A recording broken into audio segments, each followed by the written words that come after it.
శ్రీ తీన్మార్ మల్లన్న గారు.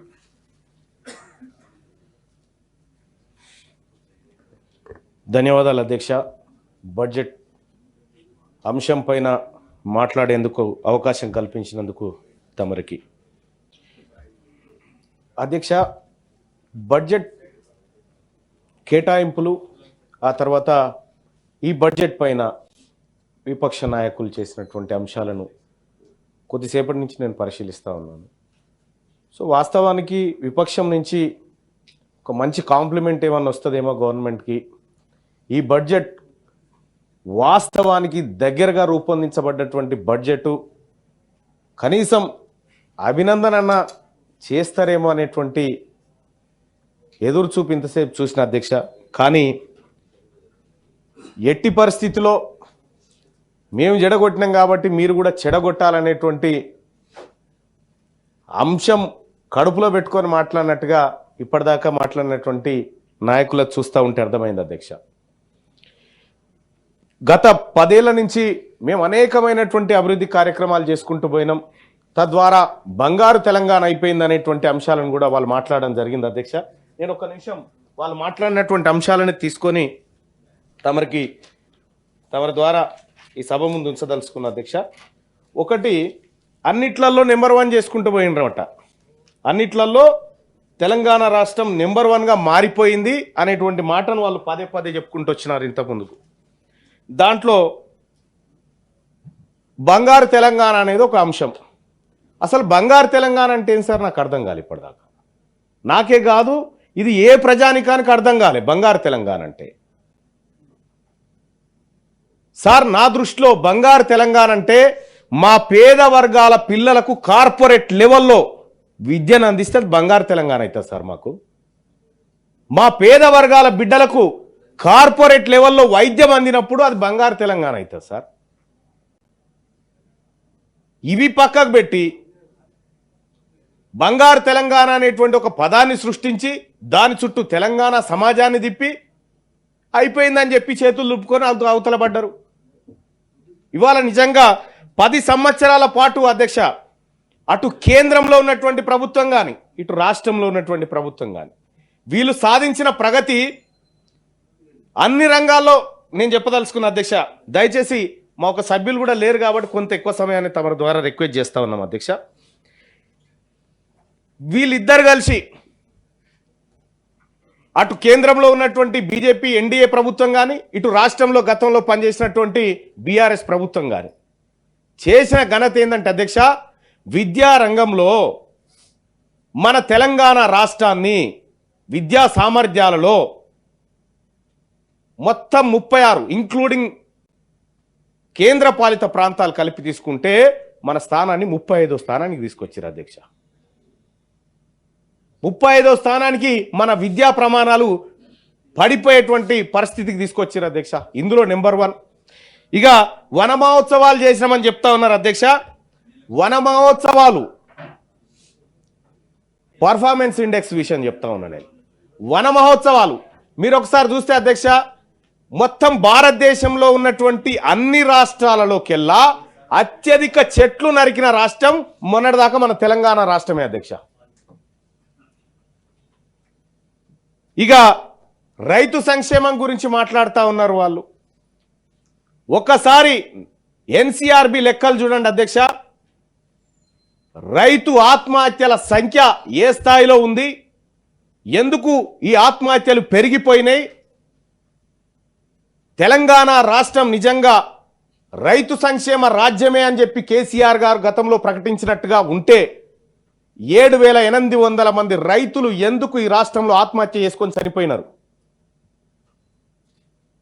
ఇవాళ ఈ రాష్ట్రంలో రైతు సంక్షేమాన్ని కాంక్షిస్తూ ప్రజాపాలన ప్రజాప్రభుత్వం వచ్చిన తర్వాత 70,000 పైచిలకు కోట్లను రైతుల కోసం, రైతుల సంక్షేమం కోసం ఈ రాష్ట్ర ప్రభుత్వం పెద్దపీట వేసినటువంటి అంశాన్ని మేము ఈ సభ ద్వారా చెప్పదలుచుకున్నాం అధ్యక్ష. ఇంకా అంతేకాదు అధ్యక్ష, ఇక్కడ విద్యా బడ్జెట్ విషయంలో కూడా ఎంతో మారిపోయిందని చెప్పారు అధ్యక్ష. 2014-15లో 1,637 కోట్ల రూపాయల బడ్జెట్ పెడితే అందులో 10,963 కోట్లు అనౌన్స్ చేసిరు అధ్యక్ష. పెట్టిన ఖర్చు ఎంత? 6,159 కోట్ల అధ్యక్ష. ఈడ 4,804 కోట్ల రూపాయలు ఖర్చే పెట్టలేదు. ఇక 2015-16 బడ్జెట్లో 11,261 కోట్లు కేటాయింపులు చేస్తే 622 కోట్ల రూపాయలు ఖర్చే పెట్టలేదు అధ్యక్ష. కనీసం ఇయ్యలేదు నిధులు. 2016-17లో 1,30,415 కోట్ల రూపాయల బడ్జెట్ పెడితే అందులో 8.23% ఎడ్యుకేషన్ కానీ కేటాయిస్తే అందులో 1,110 కోట్ల రూపాయలు ఖర్చు పెట్టలేదు అధ్యక్ష. ఎడ్యుకేషన్ పట్ల ఇట్లా చెప్పుకుంటూ పోతే ఎడ్యుకేషన్ పట్ల గత ప్రభుత్వానికి ఎలాంటి చిత్తశుద్ధి లేదనేది అర్థమవుతుంది అధ్యక్ష. ఇక్కడ ఒకటి గమనించాల్సినటువంటి అంశం ఏంటంటే అధ్యక్ష, మా పెద్దలు గౌరవనీయులు జీవన్ రెడ్డి సాబ్ కాళేశ్వరం గురించి రైతుల గురించి చెప్పిండు, కొద్దిగా విద్యారంగం గురించి మా నర్సిరెడ్డి సాబ్ చెప్పిండు, అలాగే మా రఘువతం అన్న వీళ్ళు చెప్పిర్రు, నేను కూడా కొద్దిగా చెప్తా. ఇదే గతంలో ఉన్నటువంటి ప్రభుత్వం పేదవాడికి నాణ్యమైన విద్య అందించడానికి నిధులు విడుదల చేయలే పోని, కానీ ఇదే కాంగ్రెస్ పార్టీ ప్రభుత్వం గతంలో విద్యా హక్కు చట్టాన్ని తీసుకొచ్చింది అధ్యక్ష. విద్యా హక్కు చట్టం 2009 సెక్షన్ 12(1)(c) ప్రకారం 25% సీట్లను ప్రైవేట్ స్కూళ్లలో కార్పొరేట్ స్కూల్లో పేద వర్గాలకు ఇయ్యాలనేటువంటి చట్టం చేసింది కాంగ్రెస్ పార్టీ ప్రభుత్వం అధ్యక్ష. దానికి ఫీజులు ఫిక్స్ చేయాల్సినటువంటి బాధ్యత ఆ రాష్ట్ర ప్రభుత్వాలు. దీంట్లో కూడా రాష్ట్ర ప్రభుత్వం గ్రాంట్ ఉంటుంది. 60% నిధులు కేంద్ర ప్రభుత్వం ఇస్తే 40% నిధులను రాష్ట్ర ప్రభుత్వం ఇస్తుంది.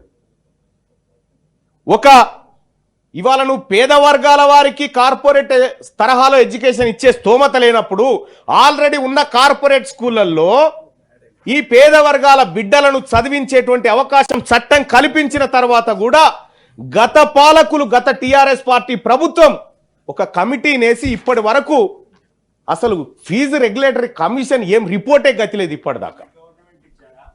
ఈ గవర్నమెంట్ లో కూడా నేను రిక్వెస్ట్ చేస్తా ఉన్నా, మీ తరఫున రిక్వెస్ట్ చేస్తా ఉన్నా, మీ తరఫున కూడా రిక్వెస్ట్ చేస్తా ఉన్నాం.